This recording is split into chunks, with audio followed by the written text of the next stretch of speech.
Hello everyone, আসসালামু আলাইকুম। সকাল সকাল ঘুম থেকে উঠে দেখলাম যে আমার মেয়ে দোলনায় বসে আছে আর আমার ভাইজি দাঁড়িয়ে আছে। ওকে উঠাতে বলতেছে, কিন্তু আমার মেয়ে কিছুতেই উঠবে না। অনেকক্ষণ ধরে নাকি বসেছে। তো আমার ভাইজি বলতেছে ওকে উঠতে, ও বসবে, তো ও উঠছে না। কিছু করার নেই, আমার মেয়ে একদমই উঠতে চাইতেছে না। এই দেখুন, মাথায় চুলে ধরে রাখছে, তাও ওঠে না। খুবই দুষ্ট। তো এতেও আজকে মা রান্না করতেছে পায়েস, ফিন্নি, মিষ্টনা, তারপর এটার অনেক অনেক নাম আছে। তো আমরা কি বলি, এটাকে পায়েস বলি সবসময়। আর ওইদিকে দেখলাম যে ভাবি আজকে নাকি বিরিয়ানি রান্না করবে মুরগির মাংস দিয়ে। তো আমি খেয়াল করলাম যে পাতিলটার মধ্যে আমার নাম লেখা। তো বেশিরভাগ পাতিলেই আমার নাম লেখা, যেগুলা মার পাতিল। যখন আমি ছোট ছিলাম তখন আমার মা সব পাতিল নিয়ে নিয়ে আমার নাম লিখে রাখছে।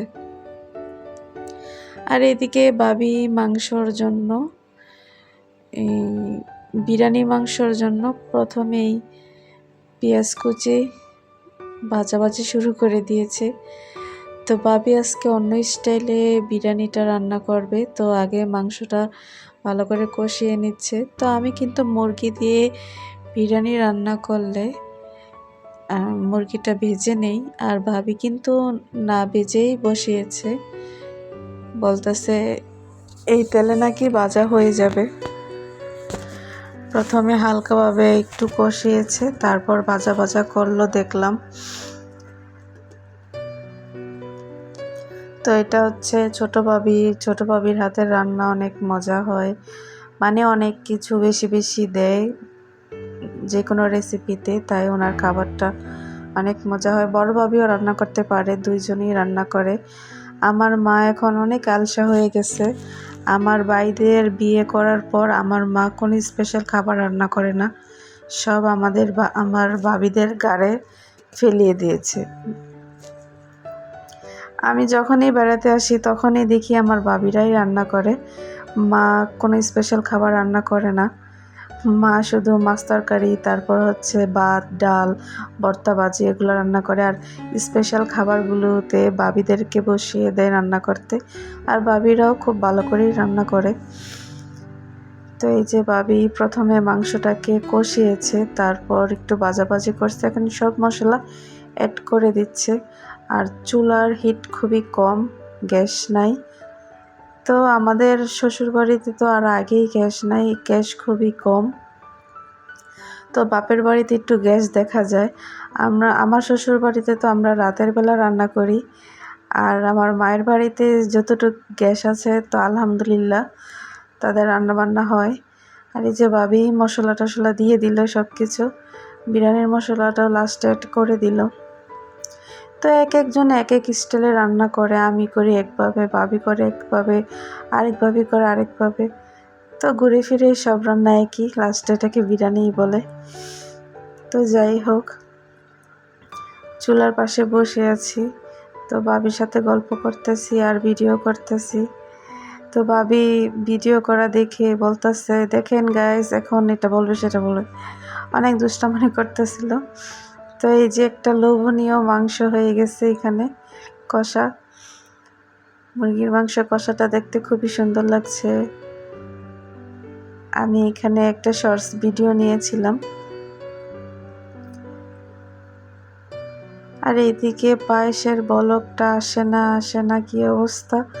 তো দুধটা বলক আসলেই তো নাকি চালটা দিবে।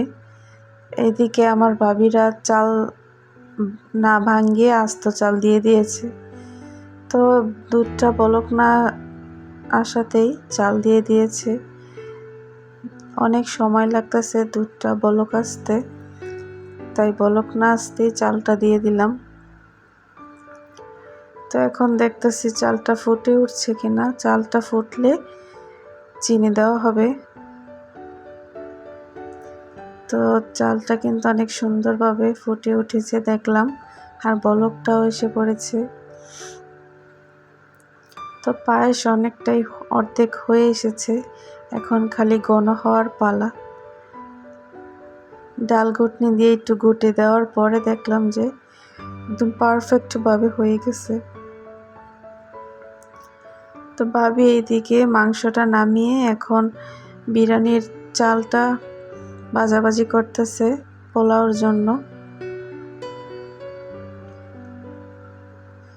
যে ভাবি নাড়ানাড়ি করছে, মা উপর থেকে চাল দিয়ে দিচ্ছে, দুজন রাঁধুনি।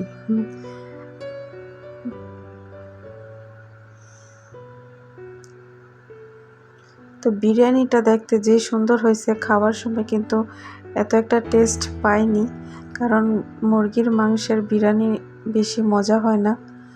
সবসময় গরুর মাংস দিয়েই খেয়ে থাকি, বেশিরভাগই গরুর মাংস দিয়ে খাই। তো হঠাৎ করে মুরগির মাংস দিয়ে রান্না হয়েছে, তো মজা লাগছিল না, বেশি ভালো হয়নি। তো এই তো পাতিলে, আরেকটা পাতিলে দেখলাম যে আমার নাম লেখা, সব পাতিলেই মা নাম লিখে রাখছে।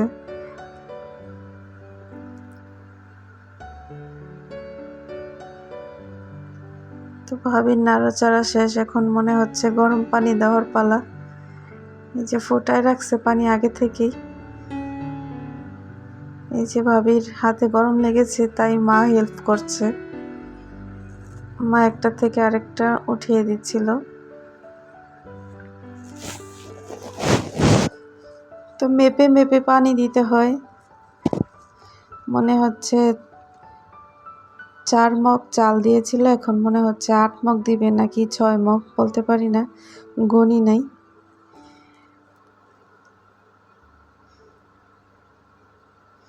যে ভাবি রান্না করে, মা সব কাজে সাহায্য করে দেয়, এরকম হলেই তো ভালো, একজনের কোনো মানে কষ্ট হয় না, দুজন মিলে কাজ করলে।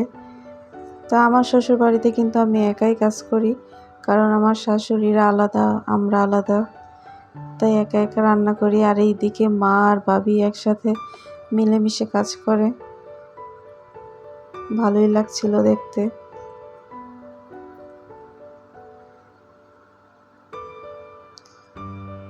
তো ভাবি মনে হয় লাড়ালাড়ি করার উস্তাদ, অনেক বেশি নাড়ানাড়ি করে, যে বসে বসে খালি নাড়ানাড়ি করে। তো বলকটা না আসতেই ভাবি দেখলাম যে মাংসগুলা দিয়ে দিচ্ছে।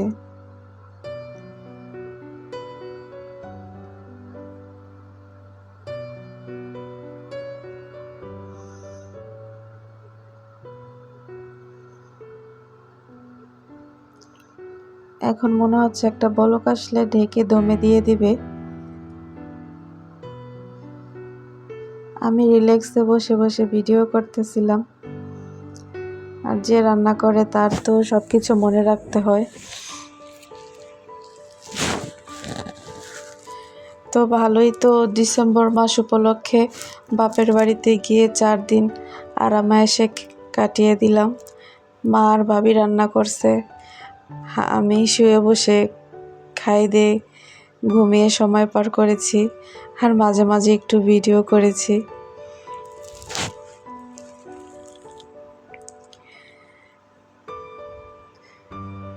ঈদের সময় এতদিন আমি বাপের বাড়িতে আসতে পারি না, থাকতে পারি না, তো এবার ভাগ্যটা ভালো, তাই 4 দিন থাকতে পারলাম। আর এদিকে ভাবি শসা না ক্ষীরাই কাটতাছিল বিরিয়ানি দিয়ে খাওয়ার জন্য। আব্বা শসা নিয়ে আসছে,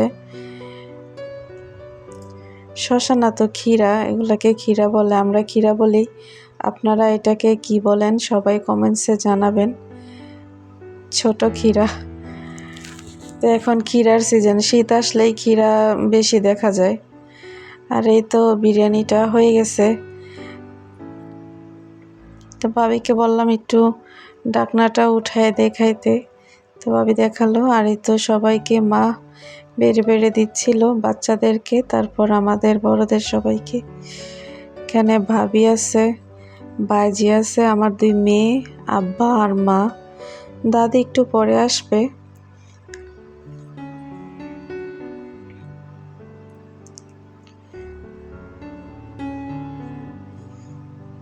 খুব গরম ছিল বিরিয়ানিটা। ভাবি বলতাছিল ফ্যানটা অন করার জন্য, তো এত শীতের মধ্যে ফ্যানটা অন করি নাই। নিজেদের শীত লাগবে বিরিয়ানি ঠান্ডা করতে করতে। তা আমার ভাইজি পা ছড়িয়ে খাচ্ছে।